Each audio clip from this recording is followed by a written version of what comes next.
बहुत समय पहले की बात है, जब मथुरा का राजा कंस अपनी शक्ति और अत्याचार के कारण प्रजा के लिए भय और आतंक का प्रतीक बन चुका था। कंस ने अपने पिता उग्रसेन को कैद करके सत्ता अपने हाथ में ले ली थी और निर्दयता से शासन कर रहा था। उसकी बहन देवकी का विवाह यदुवंशी राजकुमार वसुदेव से हुआ। विवाह के समय कंस स्वयं अपनी बहन को विदा करने के लिए रथ चलाकर ले जा रहा था। जैसे ही रथ नगर से बाहर निकला, अचानक आकाश में गूंजती हुई एक रहस्यमयी आवाज ने सबको चौंका दिया।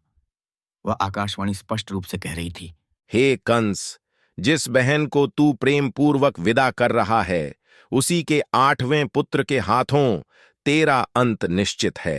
यह सुनकर कंस भयभीत हो गया और उसकी आंखों में क्रोध और भय दोनों दिखाई देने लगे।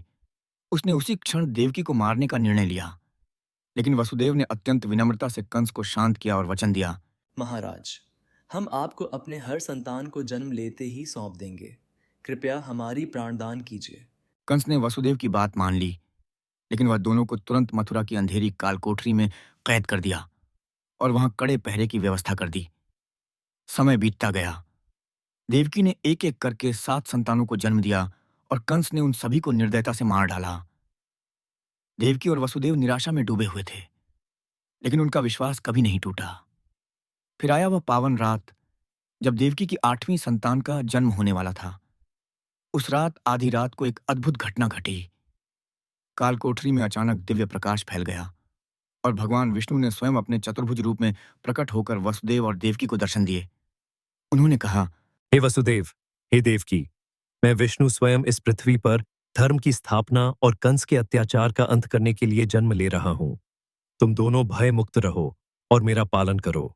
इस बालक को तुरंत गोकुल में नंद बाबा और यशोदा माता के पास छोड़ आओ और बदले में वहां की नवजात कन्या को यहां ले आओ। वसुदेव ने भगवान श्री कृष्ण को एक टोकरी में रखा।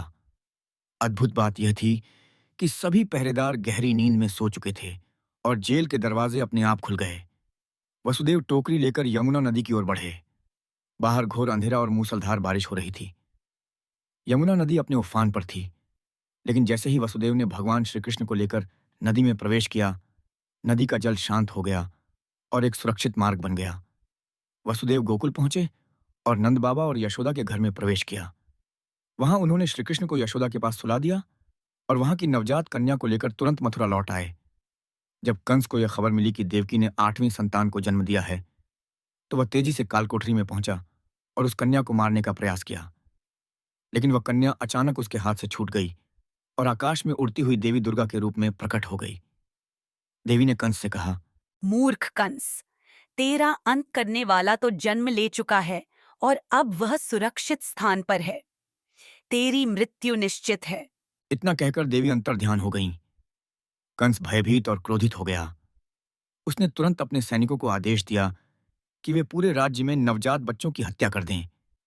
लेकिन भगवान श्री कृष्ण गोकुल में नंद बाबा और यशोदा की देखरेख में सुरक्षित और सुखपूर्वक पलने लगे। अगर आपको ऐसी रोचक कहानियों वाला यह वीडियो पसंद आया तो कृपया लाइक करें, कमेंट करें, हमारे चैनल को सब्सक्राइब करें और अपने दोस्तों के साथ शेयर करें।